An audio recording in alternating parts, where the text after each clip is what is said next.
મનીષા વિગતવાર સમાચારમાં વાત કરી અમદાવાદ કોંગ્રેસ આગેવાનોને પ્રભારીએ ખખડાવ્યા છે। ધારાસભ્ય હિંમતસિંહ પટેલની હટથી પ્રભારી ગુસ્સે થયા હતા।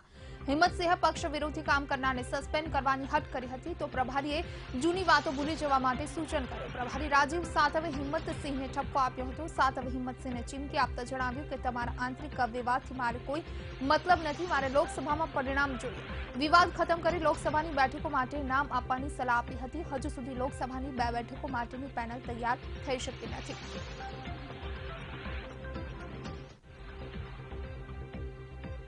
ધારાસભ્ય હિંમતસિંહ પટેલને પ્રભારીએ ઠપકો આપ્યો હોવાની જે વાત સામે આવી છે। પ્રભારી રાજીવ સાતવે જણાવ્યું છે કે મને આંતરિક વિવાદથી કોઈ જ મતલબ નથી, લોકસભામાં પરિણામ જોઈએ। વિવાદ ખતમ કરી લોકસભાની બેઠકો માટે નામ આપવાની સલાહ આપી હતી પ્રભારી રાજીવ સાતવે।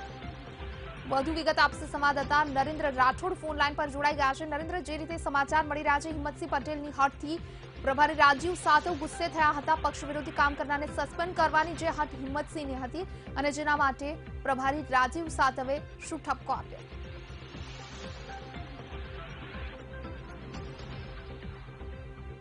પ્રમુખો અને આ સિવાય નિરીક્ષકોની આજે બેઠકો બોલાવવામાં આવી હતી અને એ બેઠકની અંદર અમદાવાદ પૂર્વ અને પશ્ચિમ લોકસભા બેઠકના હોદ્દેદારો અને નિરીક્ષકો સાથે જ્યારે બેઠક થઈ ત્યારે એક સૌથી પ્રથમ બાબત તો એ સામે આવી હતી કે એક પણ જે પેનલ તૈયાર કરવાની હતી કે ઉમેદવાર કોણ હોઈ શકે એની પેનલ રજૂ કરવામાં ના આવી હતી। તો સામે પક્ષે હિંમતસિંહ પટેલ જે ધારાસભ્ય છે તેઓ સતત હટ કરી રહ્યા હતા કે પક્ષ વિરોધી જે લોકો કામગીરી વિધાનસભાની અંદર કરી હતી એમને સૌ પ્રથમ પહેલા ડિસમિસ કરવામાં આવે, એમને સસ્પેન્ડ કરવામાં આવે અને ત્યારબાદ જ આગળની કાર્યવાહી હાથ ધરવામાં આવે। તો આ જ બાબતને લઈને પ્રદેશ પ્રભારી હિંમતસિંહ પર ગિન્નાયા હતા અને એમને સ્પષ્ટ સૂચન એમના સહિત અન્ય જે તમામ હોદ્દેદારો છે એમને આપવામાં આવી હતી કે એ જે જૂની બાબતો છે એને ભૂલી જાઓ અને હવે લોકસભાની ચૂંટણી માટે તૈયારીમાં લાગી જવામાં આવે, કારણ કે તમામ જે જગ્યાઓ પરથી પેનલો છે એ આવી ચૂકી છે। માત્ર ને માત્ર સમગ્ર ગુજરાતમાંથી અમદાવાદ પૂર્વ અને પશ્ચિમ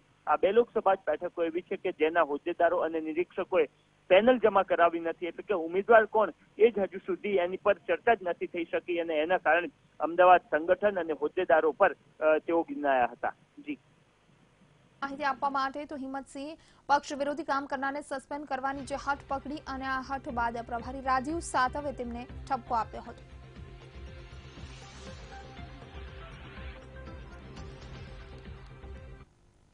દેવા માફીની જાહેરાત કર્યા બાદ છત્તીસગઢમાં 15 વર્ષ પછી સત્તામાં પાછી આવેલી કોંગ્રેસ ખેડૂતોને પોતાની સાથે જોડી રાખવા માંગે છે। કોંગ્રેસની સરકાર બન્યા બાદ છત્તીસગઢમાં રાહુલ ગાંધીએ સભાને સંબોધન કર્યું। રાહુલ ગાંધીએ કિસાન આભાર સંમેલનને સંબોધ્યું અને તેમણે આ સંમેલનમાં એલાન કર્યું છે કે કોંગ્રેસ પાર્ટીએ એક ઐતિહાસિક નિર્ણય લીધો છે। 2019 ચૂંટણી જીતવા મામલે કોંગ્રેસ પાર્ટી તમામ ગરીબ લોકોને સામાન્ય વેતન આપશે। કોંગ્રેસ અધ્યક્ષ રાહુલ ગાંધીએ જણાવ્યું કે જ્યારે અમે વિપક્ષમાં હતા ત્યારે ખેડૂતોના દેવા માફ કરવાની વાત કરી હતી અને સરકારને પૂછ્યું હતું કે સરકાર કહે છે કે અમારી પાસે પૈસા નથી અને દેવા માફ નહીં કરી શકીએ।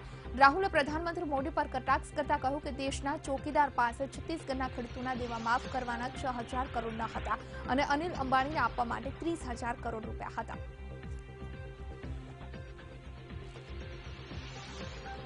તો છત્તીસગઢને ફરી એક વખત જાળવી રાખવા માટે રાહુલ ગાંધીએ કવાયત શરૂ કરી દીધી છે। કિસાન આભાર સંમેલનમાં રાહુલ ગાંધીએ સંબોધન કર્યું હતું। છત્તીસગઢમાં જે સભા યોજી તેમાં કોંગ્રેસ અધ્યક્ષ રાહુલ ગાંધીએ સૌથી મોટું નિવેદન આપ્યું।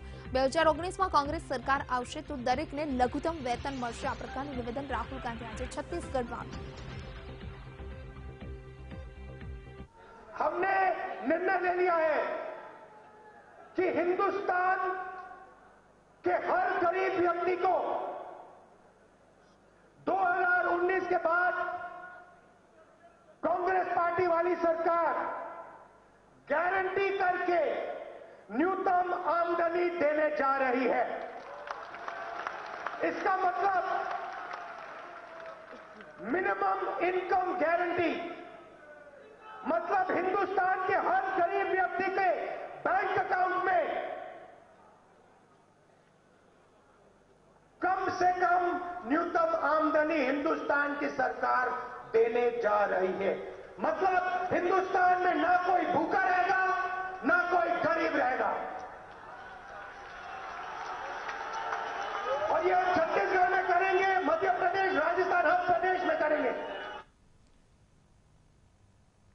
જૂનાગઢના ગિરનારમાં રાજ્ય સરકાર દ્વારા પ્રથમવાર મિની કુંભ મેળાનું આયોજન કરવામાં આવ્યું છે, જેમાં 27 ફેબ્રુઆરીથી 4 માર્ચ સુધી મિની કુંભ મેળો યોજાશે।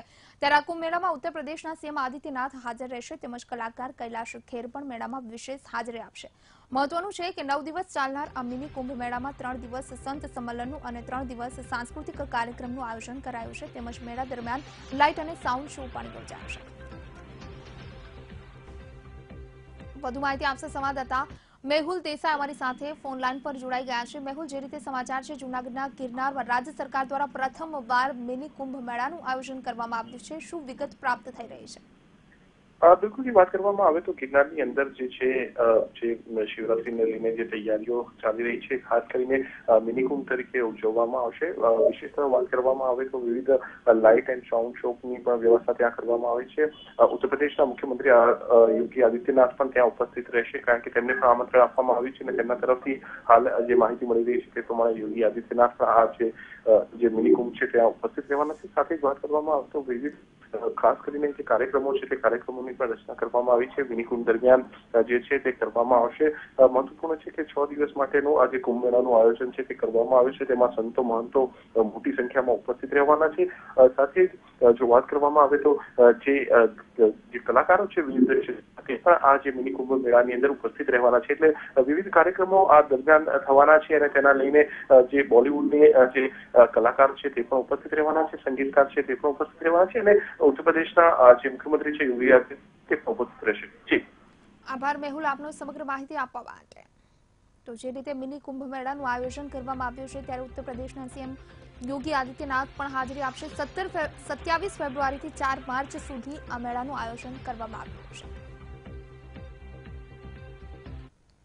લોકસભાની ચૂંટણી પહેલા ભાજપમાં બેઠકોનો ધમધમાટ શરૂ થઈ ગયો છે, જેના ભાગરૂપે કમલમ ખાતે પ્રભારી ઓમ માથુરની અધ્યક્ષતામાં ભાજપના હોદ્દેદારો સાથે ચૂંટણીને લઈ બેઠક યોજાઈ। તેમાં કોંગ્રેસ પ્રભાવિત સાથે 8 બેઠક પર વિશેષ ભાર મૂકવામાં આવ્યો, તેમજ ઉત્તર ગુજરાત અને સૌરાષ્ટ્રમાં જ્ઞાતિ સમીકરણોને ધ્યાનમાં રખાયા, જેને લઈ હાલના 10 થી 12 સાંસદોની બાદબાકી થઈ શકે છે, જેમાં પાટણ, બનાસકાંઠા અને સાબરકાંઠા સહિત ઉત્તર ગુજરાતના 5 સાંસદોની ટિકિટ, તો સૌરાષ્ટ્રની 4 બેઠકોમાં સુરેન્દ્રનગર, ભાવનગર, અમરેલી અને પોરબંદરના સાંસદની ટિકિટ, તેમજ દક્ષિણ ગુજરાતમાં સુરત, વલસાડના સાંસદોની ટિકિટ તથા મધ્ય ગુજરાતમાં આણંદ અને પંચમહાલના સાંસદોની ટિકિટ કપાઈ શકે છે। જો કે હાઈકમાન્ડની લીલી ઝંડી બાદ નિર્ણય લેવાશે। મહત્વનું છે, 2017ની વિધાનસભા ચૂંટણીમાં કોંગ્રેસનો 77 બેઠક પર વિજય થયો હતો, ત્યારે આ બેઠકમાં વિધાનસભાની ચૂંટણીના પરિણામોની અસરો મુદ્દે પણ ચર્ચા કરવામાં આવી। મળતી માહિતી મુજબ આ વખતે ગુજરાતમાં એનસીપી કોંગ્રેસ સાથે ગઠબંધન કરવાની નથી અને 26 બેઠકો પરથી એકલા હાથે ચૂંટણી લડવાની છે, ત્યારે કોંગ્રેસ અને એનસીપીને હરાવવા માટે લોકસભાની બેઠકો બાબતે પણ સમીક્ષા કરાઈ।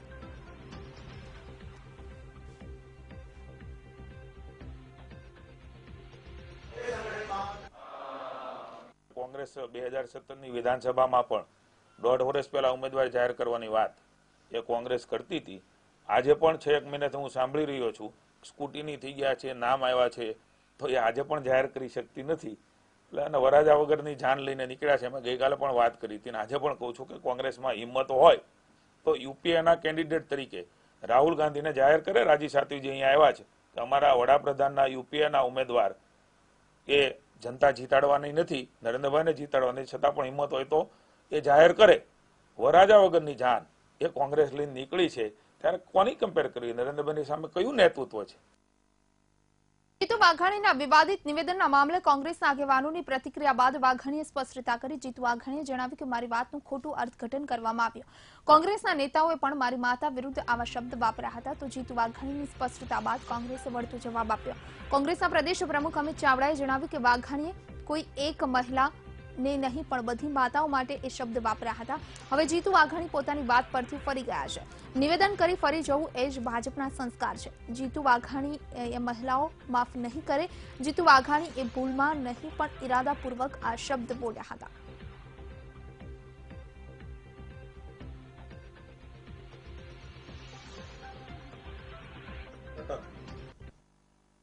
એ અલગ રીતે કરવામાં આવ્યું છે। મારી વિનંતીને અપીલ છે, આવું અર્થઘટન મહેરબાની કરીને ન કરો। નરેન્દ્રભાઈ માટે, અમારા નેતા માટે, અમારા ખુદ મારા બા માટે જે પ્રકારના શબ્દ પ્રયોગો નરેન્દ્રભાઈ માટે ડિક્શનરીમાં હોય એટલા શબ્દ પ્રયોગો જે નિમ્ન કક્ષાના કહી શકાય એવા શબ્દ પ્રયોગો જે રાજનીતિમાં નથી, જેનો પરિવાર રાજનીતિમાં નથી, જેમના સગા ભાઈ માં રાજનીતિમાં નથી, એના માટેના પણ હલકી પ્રકારના શબ્દોનો પ્રયોગ એ કોંગ્રેસ અને એમના નેતાઓએ કર્યો છે. ત્યારે કોંગ્રેસના આગેવાનો ક્યાં હતા? જીતુભાઈનું ગઈકાલનું નિવેદન જે હતું એ મેં પહેલા જ કીધું હતું કે ભાજપના નેતાઓની હલકી માનસિકતાના દર્શન કરાવે છે. માતાના વાત્સલ્ય, માતાના ધાવણ અને પારણાના સંસ્કારો બાબતે જે એમના ઉલ્લેખો હતા એ ખાલી કોઈ એક વ્યક્તિને ટાર્ગેટ કરીને કરતા પણ સમગ્ર વિશ્વની જે મહિલા શક્તિ છે, જે માતાઓ છે, એમના અપમાન સ્વરૂપ હતા. અને આજે ભલે એ બોલીને ફરી જતા હોય પણ આખા દેશ ને વિશ્વના લોકોએ નોંધ્યું છે કે એક પાર્ટીના પ્રદેશના એક જવાબદાર પ્રમુખ તરીકે આવી હલકી કક્ષાના નિવેદનો કરે કે કોઈ પણ સંજોગોમાં ચલાવી ના લેવાય.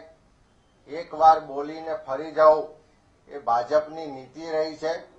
પણ જે એમના શબ્દોથી મહિલાઓની લાગણીને ઠેસ પહોંચી છે એ મહિલાઓ ક્યારેય એમને માફ નહીં કરી શકે. જીતુ વાઘાણીના વિવાદિત નિવેદન મામલે જે હોબાળો થયો છે ત્યારે આવતીકાલે મહિલા કોંગ્રેસ દ્વારા રાજ્યવ્યાપી વિરોધ કરવામાં આવશે, જેમાં રાજ્યની તમામ જિલ્લા કલેક્ટર કચેરીએ સૂત્રોચ્ચાર કરાશે તથા કોંગ્રેસ દ્વારા જિલ્લા કલેક્ટરને આવેદનપત્ર આપવામાં આવશે. મહત્વનું છે કે પાટણમાં ભાજપ સંમેલનમાં પ્રદેશ પ્રમુખ જીતુ વાઘાણી કોંગ્રેસ અને કોંગ્રેસ અધ્યક્ષ રાહુલ ગાંધી પર વિવાદાસ્પદ નિવેદન આપ્યું હતું અને કોંગ્રેસ પર આકરા પ્રહારો કર્યા હતા.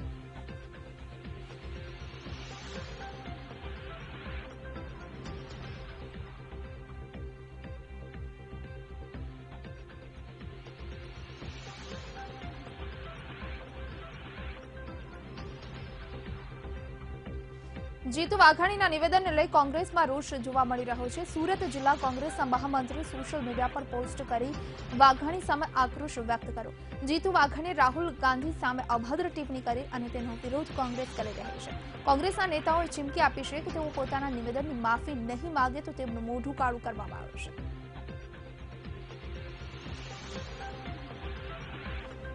જીતુ વાઘાણી હવે માફી માંગે તે પ્રકારની કોંગ્રેસની માંગ છે. સુરત જિલ્લા કોંગ્રેસના મહામંત્રી સોશિયલ મીડિયા પર પોસ્ટ કરી છે. જીતુ વાઘાણીએ જે નિવેદન આપ્યું હતું તેનો વિરોધ હવે ચો તરફથી કરવામાં આવી રહ્યો છે.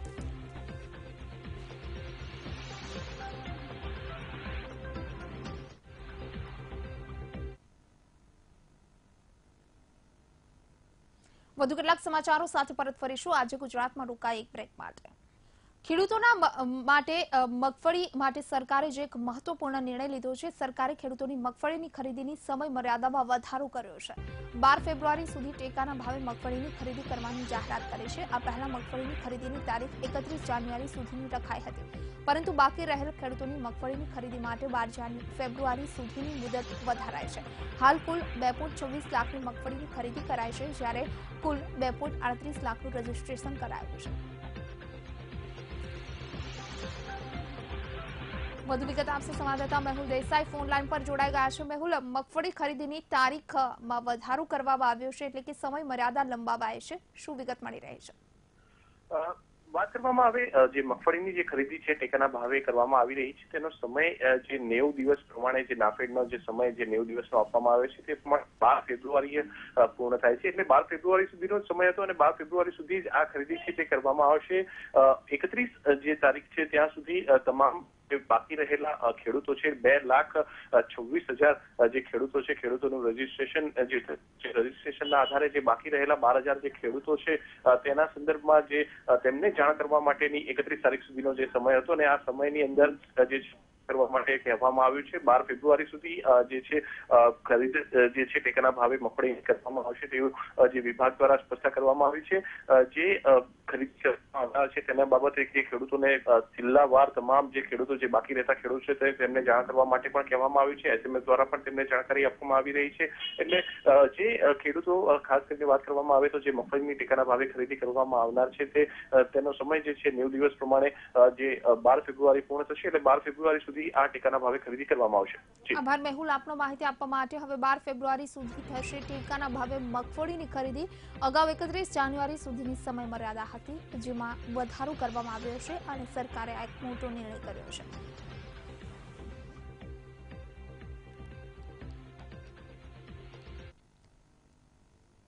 સ્વાઇન ફ્લૂ સામે તંત્ર લાચાર બન્યું છે। સ્વાઇન ફ્લૂએ વડોદરામાં વધુ 2 લોકોનો ભોગ લીધો। ચાલુ મહિનામાં સ્વાઇન ફ્લૂથી 6 દર્દીઓના મોત થયા। આજે સ્વાઇન ફ્લૂના વધુ 2 કેસ પોઝિટિવ નોંધાયા। આરોગ્ય વિભાગની કામગીરી પર હવે અનેક સવાલ ઉઠ્યા છે। તો સ્વાઇન ફ્લૂથી દર વર્ષે હજારો લોકોના મોત થાય છે। સ્વાઇન ફ્લૂ અંગે જાગૃતતા ફેલાવવામાં તંત્ર નિષ્ફળ રહ્યું છે।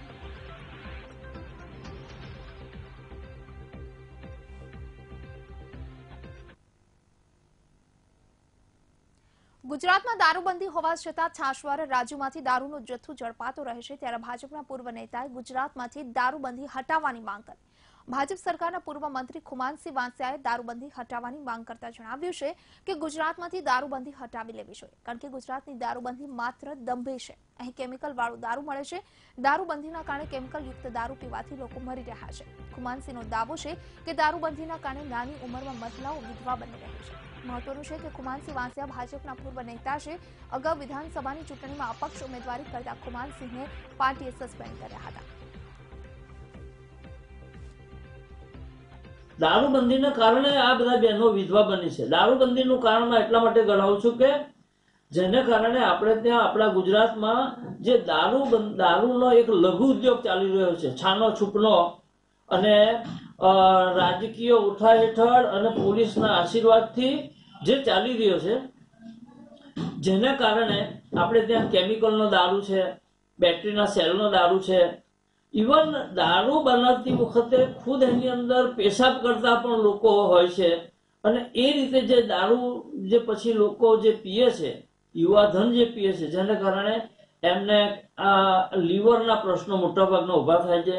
શારીરિક એની જે તંદુરસ્તી જે છે એ મુશ્કેલીમાં મુકાય છે। એને સવારથી ઉઠતાની સાથે જ એને દારૂ જોઈએ છે, અને આ કેમિકલ વાળો દારૂ પીને એ એક રોટલી પણ ખાઈ શકતો નથી। એવા પણ અમારી પાસે અનેક દ્રષ્ટાંતો છે। અને ત્યારે આ દારૂબંધીથી જો યુવાધન આપણું બરબાદ થતું હોય તો આવી દારૂબંધી આપણા ગુજરાતમાં દંભી દારૂબંધીની કોઈ જરૂર નથી। અને હું એવું કહેવા માંગુ છું કે સમગ્ર ગુજરાતમાંથી દારૂબંધીને હટાવી દેવી જોઈએ। વીટીવીની પડતાલમાં છબીલ પટેલની શેલ કંપનીનો પર્દાફાશ થયો છે। વીટીવી છબીલ પટેલની શેલ કંપનીના એડ્રેસ પર પહોંચ્યું। વીટીવીને છબીલની શેલ કંપનીના એડ્રેસ પર કંઈ જ નથી મળ્યું। ગણેશ મેરેડિયમના બીજા માળે છબીલની 6 કંપનીઓના સરનામા છે, જ્યારે આ સરનામાવાળી જગ્યા 2 વર્ષથી બંધ હાલતમાં છે। નોટબંધી પહેલા છબીલ પટેલે બોગસ કંપની ખોલ્યાની વીટીવી પાસે વિગત સામે આવી છે। છબીલ પટેલ નોટબંધી પહેલા કાળા નાણાંને ધોળા કર્યાનો મોટો ખુલાસો સામે આવ્યો છે। નોટબંધી પહેલા છબીલ પટેલે 8 શેલ કંપનીઓ ખોલી છે। નોટબંધી બાદ 6 મહિનાથી વર્ષમાં છબીલે જુદી જુદી 8 કંપની ખોલી છે। નવેમ્બર 2015માં છબીલ પટેલે 3 દિવસમાં 3 કંપની ખોલી છે, જ્યારે 2015ની નવેમ્બર ડિસેમ્બરમાં છબીલે ટોટલ 5 શેલ કંપની ખોલી છે। નોટબંધીના 6 થી 8 મહિના પહેલા છબીલે ફરજી કંપનીઓ બનાવી છે। છબીલની 8 કંપનીઓ ઘાટલોડિયામાં આવેલા એક જ લોકેશન પર છે। છબીલ પટેલની 8 કંપની એક જ સરનામા પર રજીસ્ટર થયેલી છે। નોટબંધી બાદ 6 મહિનાથી વર્ષમાં છબીલે જુદી જુદી 8 કંપની ખોલી છે। નવેમ્બર 2015માં છબીલ પટેલે 3 દિવસમાં 3 કંપની ખોલી છે। 2015માં નવેમ્બર ડિસેમ્બરમાં છબીલે ટોટલ 5 શેલ કંપની ખોલી છે। 16 નવેમ્બર 2015ના રોજ છબીલે Mahalakshmi salt private limited company ખોલી। 18 નવેમ્બર 2015ના રોજ છબીલે Narayan Sarovar port private limited company ખોલી। 18 નવેમ્બરના દિવસે બીજી Dumas Sagar port private limited company ખોલી। તો 19 નવેમ્બર 2015ના રોજ છબીલે Jamsagar port private limited company ખોલી। 10 ડિસેમ્બર 2015ના રોજ છબીલે Chorwad Sagar port private limited company ખોલી। તો 2015ના માર્ચમાં છબીલે સુરખાબ રિસોર્ટ અને ક્રોન લેસર કંપની ખોલી છે। માર્ચ 2015માં કોર્પ એલએલબીપી કંપની ખોલી છે। તો છબીલે 2016 અને 2018માં બીજી 3 કંપનીઓ ખોલી છે। કાળા નાણાંને ધોળા કરવા માટે છબીલે શેલ કંપની ખોલ્યાનું અનુમાન કરવામાં આવ્યું છે। તો છબીલની તમામ કંપની મીઠાના ઉદ્યોગ સાથે સંકળાયેલનું આરઓસીમાં રિપોર્ટમાં સામે આવ્યું છે।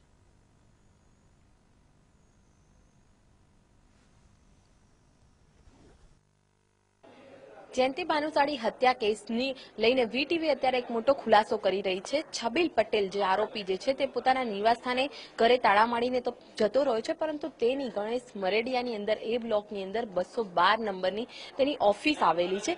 ત્યાં પણ તેના તાળા જોવા મળી રહ્યા છે. ખાસ તો ભાનુશાળી કેસમાં એક મોટો ખુલાસો વીટીવી કરી રહી છે કે છબીલ પટેલે નોટબંધી પહેલા પોતાના કાળા નાણાંને ધોળા કરવા માટે આ પ્રકારે 8 સેલ કંપનીઓ ખોલી હતી અને પોતાના જે બ્લેક મની છે તેને આ 8 સેલ કંપનીઓ ખોલ્યા બાદ તેને વાઇટ કરી હોવાનું પણ અનુમાન અત્યારે લગાવવામાં આવી રહ્યું છે.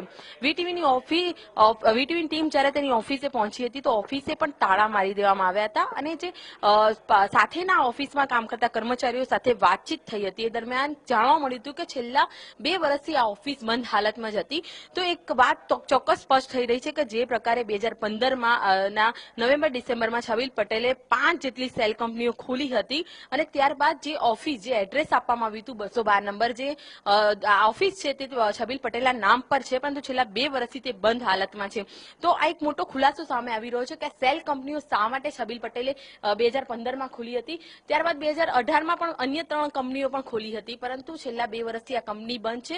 ત્યારે છબીલ પટેલ હાલ તો પોતાના નિવાસસ્થાને અને ઓફિસોમાં પણ તાળા મારીને ફરાર થઈ ગયો છે. તો આ જે હત્યાકાંડમાં લઈને છબીલ પટેલ સાથે અન્ય કોઈ વ્યક્તિઓની સંડોવણી છે કે નહીં તે દિશામાં પણ હાલ પોલીસ તપાસ કરી રહી છે. કેમેરામેન મેહુલ રાઠોડ સાથે અનિતા પટણી, વીટીવી ન્યૂઝ, અમદાવાદ. તો આ સાથે આજે ગુજરાતમાં રોકાઈશું. વધુ એક બ્રેક માટે આપ જોતા રહો વીટીવી. એક નજર કરીએ સટાસટ ન્યૂઝ પર. વીટીવીની પડતાલમાં છબીલ પટેલની શેલ કંપનીનો પર્દાફાશ. છબીલ પટેલની શેલ કંપનીના એડ્રેસ પર વીટીવીની ટીમ પહોંચી ત્યારે કંપનીના એડ્રેસ પર કંઈ જ ન મળ્યું. ગણેશ મેરેડિયમના બીજા માળે છબીલની 6 કંપનીઓના સરનામાવાળી જગ્યા છેલ્લા 2 વર્ષથી બંધ હાલતમાં. છબીલ પટેલે નોટબંધી પહેલા કાળા નાણાંને ધોળા કર્યાનો પણ પર્દાફાશ. નોટબંધી પહેલા છબીલ પટેલે 8 શેલ કંપનીઓ ખોલી હતી. નોટબંધી બાદ 6 મહિનાથી 1 વર્ષની અંદર છબીલે જુદી જુદી 8 કંપની ખોલી. નવેમ્બર 2015માં છબીલ પટેલે 3 દિવસમાં 3 કંપનીઓ ખોલી હતી.